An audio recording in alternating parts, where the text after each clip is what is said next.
لأنها في مذاق متبع الهوى مربط إذ المناهي محبوبة في قلوبهم وعلى الخصوص لمن كان طالب العلم الرسمي ومشتغلا في قبض النفس ومناكب الدنيا فإنه يحسب أن العلم المجرد له سيكون نجاته وخلاصه فيه وأنه مستغن عن العمل وهذا اعتقاد الفلاسفة سبحان الله العظيم لا يعلم هذا المغرور أنه حين حصل العلم إذا لم يعمل به تكون الحجة عليه آكدا كما قال رسول الله صلى الله عليه وسلم أشد الناس عذابا يوم القيامة عالم لا ينفعه الله بعلمه إلى آخر ما قال الله ورسوله أعلم وعلمه أتم وأحكم ولا علم لنا إلا ما علم. Yang berikutnya nasihat Imam Al-Ghazali rahimahullah ta'ala. Ayyuhal walad, wahai anakku, an-nasihatu sahlatun. Bermula nasihat itu mudah. Wal mushkilu qabulha. Yang sulit menerima akan nasihat. Nasihat mudah disampaikan, tapi yang berat menerima. Kenapa terkadang orang berat menerima nasihat? Li'annaha fi madaki muttabi'il hawa murratun. Karena sesungguhnya nasihat itu bagi orang yang mengikuti hawa nafsu terasa pahit. Bagi orang yang membesarkan dirinya, dia merasa tidak nyaman kalau dinasihat. Dia merasa direndahkan kalau dinasihat. Dia merasa bahwa dia itu kedudukannya di bawah orang yang menasihat. Sementara dia pengen punya kedudukan tinggi. Sementara dia pengennya dapat pujian. Sementara dia pengennya disanjung sama orang. Sementara dia menginginkan dielulukan oleh orang supaya terkenal namanya. Nih makanya berat bagi orang yang seperti itu menerima nasihat. Karena setiap hawa nafsu memang terasa pahit kalau dinasihat. Idil manahi mahbubatun fi qulubihim. Dan karena larangan-larangan itu dicinta di hati mereka. Orang-orang yang mengikuti hawa nafsu memang kegemarannya melakukan pelanggaran agama. Maka tatkala dia diingatkan oleh orang lain, dia akan terima. Apalagi memandang orang itu usianya lebih muda dari dia. Padahal ada keterangan dari Ali bin Abi Thalib radhiyallahu anhu wa ardhah wa qarrara unzur ila ma qala wa la tanzur ila man qala. Pandanglah apa yang disampaikan, jangan pandang kepada orang. Kalau hanya memandang kepada orangnya, tentu nasihat akan ditolak. Memandang karena dia orang bodoh, memandang karena dia usianya di bawah kita, memandang karena dia bukan keturunan orang-orang alim, bukan keturunan orang soleh, bukan keturunan orang besar, memandang karena dia bukan anak orang kaya, bukan orang yang punya kedudukan. Nah, jadi kalau orang yang senang sama larangan, dia kalau diingatkan malah nggak senang. Karena tadi dia tidak memandang apa yang disampaikan oleh orang itu, tapi dia memandang orangnya. Kalau memandang orangnya gak bakal selesai. Sebab setiap manusia punya kekurangan dan punya kelebihan masing-masing. Nah, ini yang melatar belakangi sehingga terkadang orang berat untuk menerima nasihat. Karena tadi masih mengikuti hawa nafsu.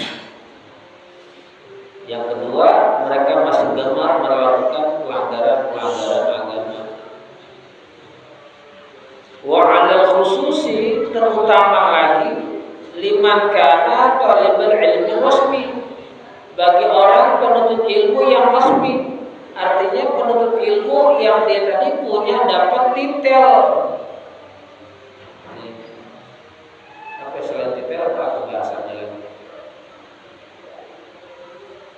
Sekolah tinggi lah, anggap perguruan tinggi misalkan. Terlebih lagi itu terkadang, tidak semua ya, terkadang di antara mereka berat untuk menerima nasihat. Karena mereka, saya orang terpelajar, saya mahasiswa,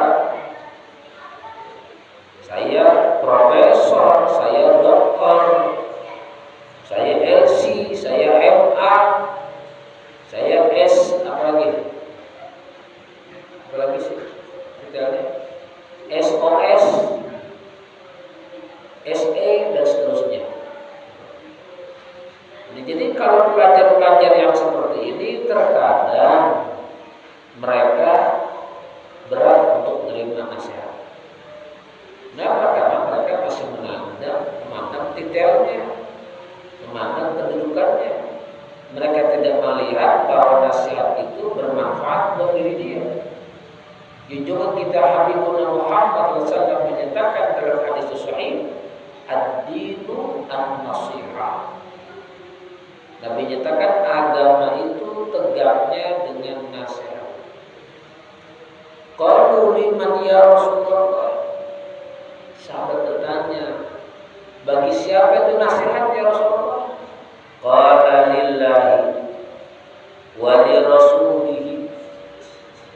Buat Allah, buat Rasulullah, wal a'immatil muslimin wa 'ammatihim, dan buat pemuka-pemuka orang Islam dan orang-orang Islam pada umumnya. Artinya nasihat-nasihat itu terbit dari Allah lewat Al-Quran. Nasihat terbit dari Nabi Muhammad lewat hadisnya. Nasihat terbit dari ulama lewat karya tulisnya, lewat nasihatnya, lewat tablighnya, lewat pengajarannya, lewat kajian agamanya. Dan juga nasihat itu bisa terbit dari orang umum, walaupun bukan orang berilmu agama, tapi dia orang menuntut ilmu agama, sehingga dia punya perbekalan. Kesimpulannya, hendaklah nasihat itu diterima, jangan ditolak. Apalagi nasihat yang untuk kemaslahatan diri kita dan buat orang banyak, terlebih-lebih untuk maslahat agama. Jangan kita kayak orang munafik yang Allah gambarkan dalam Al-Quran. Orang munafik itu kalau kasih nasihat sama Nabi, mereka tutup telinga.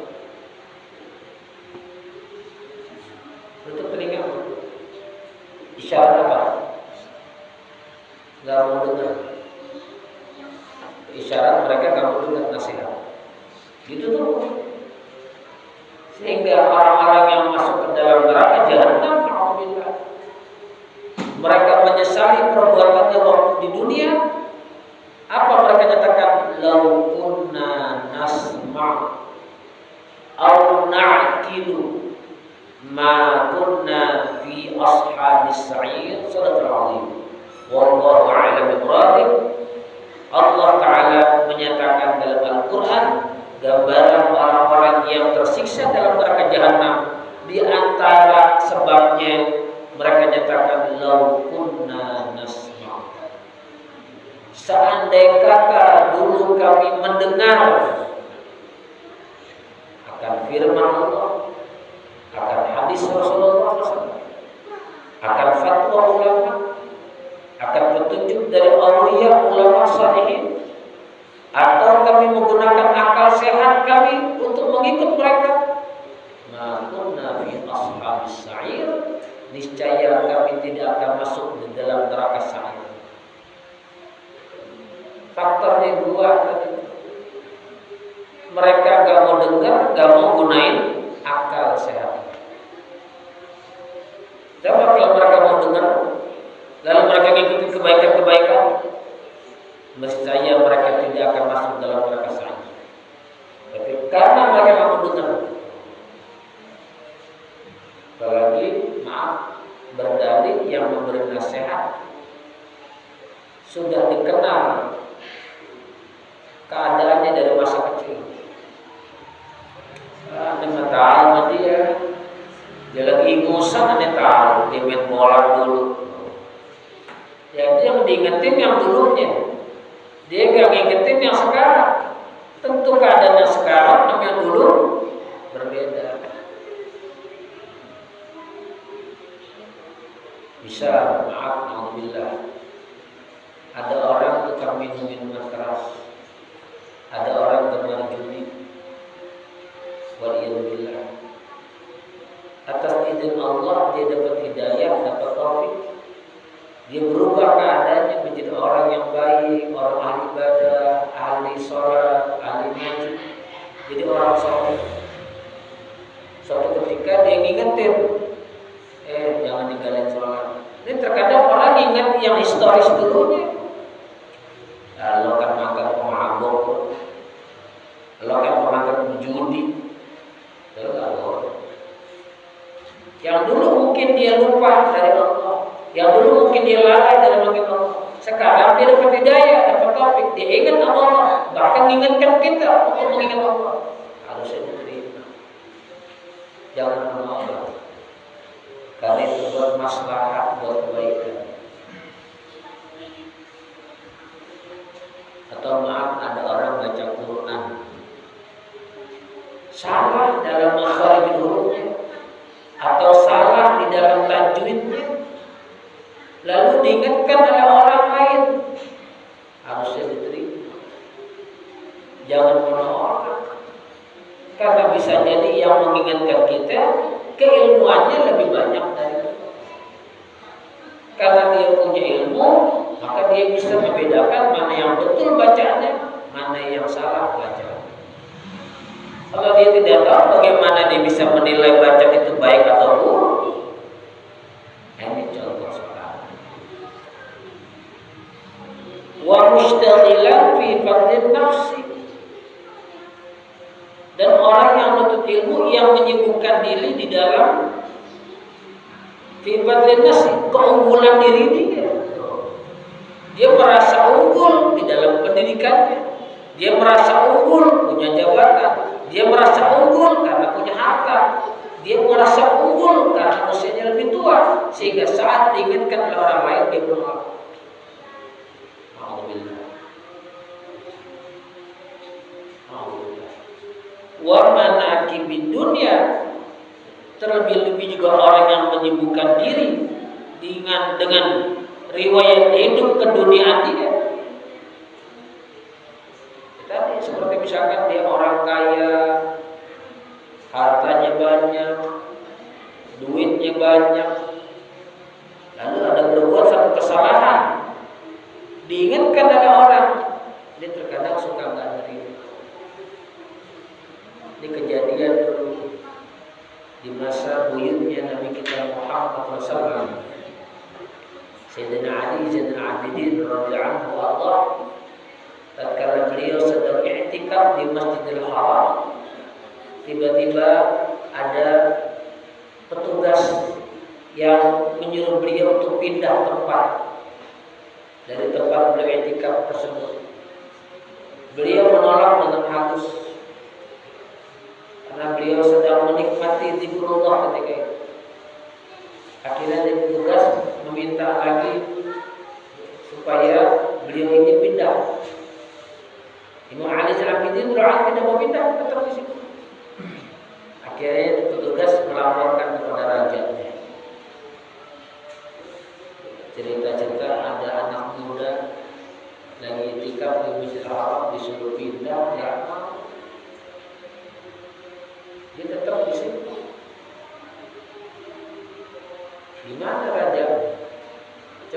datengin lagi dia, suruh pindah, bilang ini amanah dari raja. Balik lagi petugas, mendapati Sayyidina Ali bin Abidin radhiyallahu anhu masih tidak i'tikaf, disuruh pindah. Dia bilang sama kita, dia bilang apa? Ini rumah Allah, bukan rumah milik raja, milik Allah. Akhirnya petugas tadi terdiam, balik lagi kembali ke raja, memberi laporan sama raja bahwa anak muda ini gak mau beralih dari tempat, tetap dia di situ. Bahkan beliau nyatakan ini tempat milik Allah, bukan milik raja. Disampaikanlah oleh petugas ke raja tersebut. Timbul amarah dari raja. Akhirnya itu raja datang ke Masjidil Haram untuk mendapati Sayyidina Ali bin Abidin radhiyallahu anhu. Raja tetap minta Sayyidina Ali bin Abidin untuk pindah. Beliau kekal di situ. Dia bilang ini milik Allah, bukan milik kamu. Siapa saja bebas i'tikaf di situ. Akhirnya raja tanya, kau ini sebenarnya siapa? Akhirnya beliau menyebutkan, saya Ali Zainal Abidin bin Husain bin Fatimah Az-Zahra al-Batul bin Ali bin Abi Thalib radhiyallahu anhu. Kaget ini raja. Ternyata beliau ini buyutnya Rasulullah, anak Sayyidina Husain radhiyallahu anhu. Kira raja semenjak itu gak berani lagi bicara. Masya Allah, karena memandang ini adalah cucunya atau buyutnya Rasulullah SAW. Itu kan tadi satu potret. Terkadang seorang raja gak boleh nasihatin sama bawahannya. Padahal orang yang nasihati itu pengen meminta kebaikan, perbaikan, bukan untuk kerusakan. Kita lanjut. Fa innahu yahsibu anna al-'ilma al-mujarrada lahu sayakunu najat wa khalasu fihi. Orang-orang yang penuntut ilmu yang resmi tadi, yang belajarnya hanya untuk mencari kedudukan, mencari ketenaran dalam hidupnya melalui ilmunya, dia mengira sayakunu najatu wa khalasu fihi. Dia mengira bahwa keselamatan dia dan kesuksesan dia itu semata-mata hanya dengan ilmu, wa annahu mustaghnin 'anil 'amal, dan dia merasa enggak butuh beramal. Ini orang yang belajar resmi tadi, yang belajarnya hanya mengharapkan kedudukan di sisi manusia, pengen dapat titel, pengen dapat martabat, semata-mata hanya itu yang diinginkan. Dia mengira keselamatan dia itu cukup hanya pakai ilmu, tapi tidak perlu mengamalkan ilmu. Ini pendapat.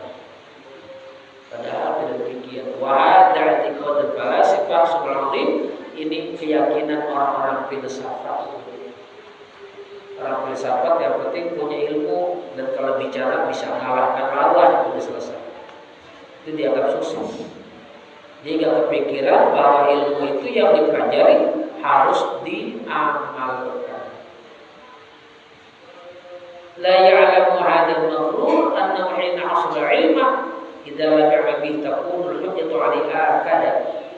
Dia tidak tahu, orang yang tertipu tersebut, bahwa seandainya kata dia mendapatkan ilmu, jika tidak diamalkan, maka ilmu itu besok akan berargumen sama dia.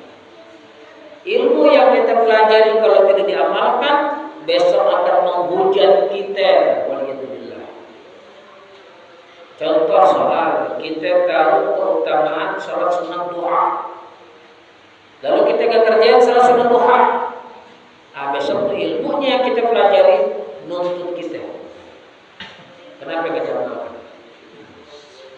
Bisa jadi nanti ilmu yang Allah berikan sama dia dipindah kepada orang lain yang lebih layak untuk menyandangnya, karena bisa jadi orang lain itu mengamalkan ilmunya, sementara orang yang satu tadi tidak mengamalkan ilmu. Ini berat nih. Bukan berarti enak jadi orang berilmu, bukan berarti enak jadi orang alim. Berat tanggungannya di situ. Dalam kitab Zuhad dinyatakan oleh Syekh Ahmad bin Ruslan rahimahullah, fa'alimun bi'ilmihi lam ya'malan mu'adzabun min qabli 'abidil wasab. Orang alim yang dengan ilmunya tidak mengamalkan ilmunya, maka nanti di hari kiamat dia akan disiksa oleh Allah dalam neraka jahanam jauh sebelum penyembah berhala disiksa. Orang alimnya disiksa terlebih dahulu. Dalam riwayat hadis Nabi cerita, udah ada kejadian sama kita yang tertera dalam hadis ini. Ada orang alim dimasukkan ke neraka jahanam, ada muridnya masuk surga. Ditanya, hai orang alim, kok kau masuk ke dalam neraka? Bukankah engkau dulu yang sering memberikan dakwah kepada kami? Apa kata orang alim tersebut? Iya betul, kami telah menyampaikan dakwah kepada engkau, tapi kami tidak mengamalkan. Sementara engkau yang mendengarkan dakwah kami, engkau mengamalkan. Kata ulama, la tanha an khuluqin wa ta'ti mislahu 'arun 'alaika idza fa'alta 'azim. Jangan kau melarang satu perbuatan yang kau sendiri sebenarnya mengerjakannya. Jangan main judi, di bandar judi. Sholat, ditinggalin sholat. Jangan tuh seperti ini kata beliau. 'Arun 'alaika idza fa'alta 'azimu. Yang demikian satu aib yang sangat besar kalau engkau berbuat seperti demikian. Waliyadzubillah. Orang-orang jangan mabuk, dia sering minum mabuk. Alhamdulillah bidzalik. Ini yang seperti kayak gini namanya ilmu yang tidak bermanfaat. Bahkan diingatkan nama Allah, ya ayyuhan nas lima taquluna ma la taf'alun. Kabura maqtan an taqulu ma la taf'alun. Subhanallah. Hai sekalian manusia, kenapa engkau berkata-kata sesuatu yang engkau sendiri belum mengerjakannya? Ketahuilah yang demikian sangat besar kemurkaan Allah Ta'ala jika engkau berkata sementara engkau tidak mengerjakannya. Na'udzubillah. Nyuruh orang ngaji, dia nggak ngaji. Nyuruh orang puasa, dia nggak puasa. Kata guru saya Syekh Mahmud, nggak beda kayak orang yang suka ngajak orang masuk bis tapi dia kagak naik apa namanya? Calon. Lihat calon. Surabaya Mas, Pak, Bu, Surabaya. Terakhir. Orang masuk ke bis, calonnya turun. Kan begitu. Ayo Cirebon. Penumpang masuk, dianya turun. Lihat di pesawat di bandara kepada seluruh penumpang pesawat Airline jurusan Kalimantan Banjarmasin agar masuk ke dalam pesawat karena sebentar lagi pesawat akan berangkat. Itu yang umumin berangkat nggak? Kagak. Bagian tukang pengumuman. Yang disuruh masuk siapa? Penumpang masuk, dia kagak masuk. Calon. Cuma guru saya Syekh Mahmud jangan jadi calon. Ngajak orang kebaikan, kita jangan ngajak kebaikan. Ngajak orang jauh ke kemaksiatan, justru kita bergelimang dalam kemaksiatan. Waliyadzubillah. Itu cara. Alhamdulillah. Sekarang ngasih tahu Ade, Dek, jangan naik ke pohon nanti kamu jatuh. Kakaknya duluan naik ke pohon. Kira-kira adanya ngikutin nggak? Ngikutin karena kakaknya nggak kasih contoh. Amar Ustaz Zainul MZ pernah menyatakan satu ungkapan ceramah cakap ucapan. Beliau bilang paling berat menjadi contoh buat orang. Masih contoh bisa, tapi dia sendiri bikin diri dia dicontoh sama orang. Inilah yang dilakukan oleh Sayyidina Muhammad SAW. Nabi Muhammad memberikan contoh, bahkan beliau dijadikan contoh oleh umatnya. Sallallahu alaihi wasallam.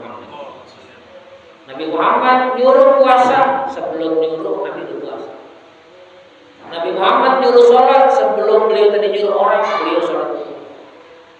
Itu Nabi kita Muhammad.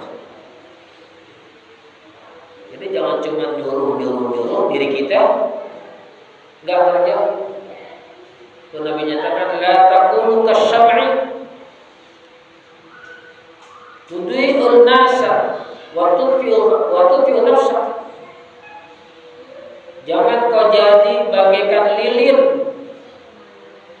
Oh, lilin. Tudhi'u an-nasa, engkau bisa menerangi orang. Wa tahlik nafsak, tapi engkau binasakan dirimu. Lihat pelajaran dari lilin. Waktu dinyalain itu lilin nyala kan? Tapi dirinya sendiri gimana? Meleleh. Jangan kayak lilin kata Rasulullah. Bisa menerangin orang, tapi dia nggak bisa menerangi diri. Ini kan bercabang kemana-mana masuk. Yang jadi pemimpin dalam rumah tangga, yang jadi pemimpin di masyarakat, yang menjadi kepala suku, yang jadi kepala wilayah, yang jadi pengurus ini, pengurus itu, apakah pengurus pesantren, pengurus sekolah, pengurus masjid, pengurus musola, pengurus majelis taklim, harus bisa memberikan contoh dan jadi contoh, memberikan contoh dan jadi contoh. Itu dakwah itu akan berhasil seperti itu. Jadi kalau orang mendapatkan ilmu tapi tidak diamalkan, ilmu itu besok akan menghujat dia. Kama qala Rasulullah SAW, sebagaimana Rasul bersabda, asyaddun nasi adaban yaumil qiyamah alimun la yanfa'uhu Allah bi'ilmihi. Nabi nyatakan paling keras siksaan bagi seorang manusia di hari kiamat adalah orang alim yang Allah tidak jadikan ilmunya bermanfaat. Itu orang alim yang kayak gitu paling berat siksaannya. Alhamdulillah. Kenapa pasalnya tadi? Dia cuma bisa ngajak orang kebaikan, sementara dia sendiri nggak ngerjain kebaikan. Dia ngelarang orang keburukan, sementara dia sendiri pelaku keburukan. Alhamdulillah. Nih, dengar ini. Paling keras siksaannya kita Nabi. Orang alim, tapi Allah nggak jadikan ilmunya manfaat.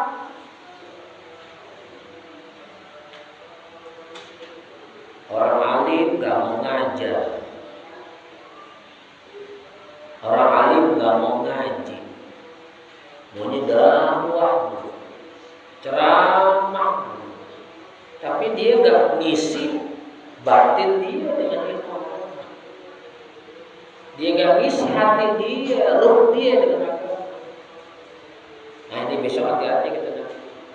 Orang alim kayak begini paling keras siksaan. Kenapa? Karena ilmunya gak dibikin manfaat. Bisa alhamdulillah ngaji di pesantren puluhan tahun, pulang dari pesantren gak ada bekasnya, gak ada bekas. Senang ngaji, senang ibadah, akhlaknya bagus, gak ada bekas. Itu tanda alhamdulillah Allah gak bikin ilmunya manfaat. Na'udzubillah min dzalik. Lihat Barsisa dalam satu keterangan sejarah. Barsisa orang yang alim, waliullah, punya murid 1000, dan muridnya ini dengan berkat karamahnya bisa terbang di udara. Tapi waliyadzubillah, Barsisa ketika mati dalam su'ul khatimah. Pada orang alim. Musa Samiri yang hidup di zaman Nabi Allah Musa alaihissalam, padahal dia itu berguru kepada malaikat Jibril alaihissalam, datang gurunya. Musa Samiri, gurunya malaikat Jibril. Tapi enggak berpengaruh ilmu yang dia dapat dari malaikat Jibril. bahkan dia berani kepada Allah. Waliyadzubillah. Nah ini jadi bahan perhatian buat kita semua. Kita suka sedih kadang-kadang. Ada orang belajar jauh-jauh ke luar negeri, kuliah, kemana-mana kuliah pulang ke rumah nggak ada bekas dari ilmu. Nggak ada bekas. Mungkin kelihatan senang zikrullah, senang baca sholawat, senang baca Quran, ngajarin orang, buka pengajian di rumahnya misalkan, buka pengajian di majelisnya, enggak. Ya Allah, alhamdulillah, menyedihkan orang itu. Allah menjadikan ilmunya bermanfaat. Nah, mudah-mudahan ya, lewat pengajian yang kita kaji kitab Imam Ghazali, Allah telah membukakan hati kita sehingga kita menjadi orang-orang yang berilmu, yang mengamalkan ilmunya dan ilmunya bermanfaat. Amin ya rabbal alamin. Wa ruwiya anna al-Junayd qad dasala sirrah ruwiya fil manam ba'da mautih. Diriwayatkan bahwa Imam Junayd bin Muhammad al-Baghdadi rahimahullah, seorang ulama besar, seorang waliullah, beliau setelah meninggal ada orang yang dimimpikan ketemu beliau. Setelah beliau meninggal ada orang alim mimpi ketemu beliau. Dalam mimpinya orang alim tadi berkata kepada Imam Junayd al-Baghdadi, "Mal khabar ya Abul Qasim?" Gimana kabar engkau hai Abul Qasim? Ini panggilan kepada Imam Junayd al-Baghdadi, Abul Qasim. Qala, Imam Junayd al-Baghdadi berkata, "Tahat tilkal ibarat wa faniyat tilkal isyarat wa ma nafa'ana illa ruqai'an rafa'naha fi jawfil lail." Apa beliau nyatakan? Tahat tilkal isyarat. Udah gak berguna lagi bagi Sufyan yang sudah aku pupuk. Wa faniyat tilkal isyarat. Udah musnah, udah. Tanda-tanda kesufian itu hilang semua. Wa ma nafa'an illa ruqai'an, dan tidak diberi manfaat buat kami, kata beliau, kecuali beberapa rakaat fi jawfil lail yang kami kerjakan di tengah malam. Artinya ngerjakan sholat tahajud, ngerjakan sholat malam itu bagian dari mengamalkan ilmu yang didapat. Itu tanda ilmunya manfaat. Jadi kalau orang punya manfaat, itu salah satu di antara tandanya gemar ibadah.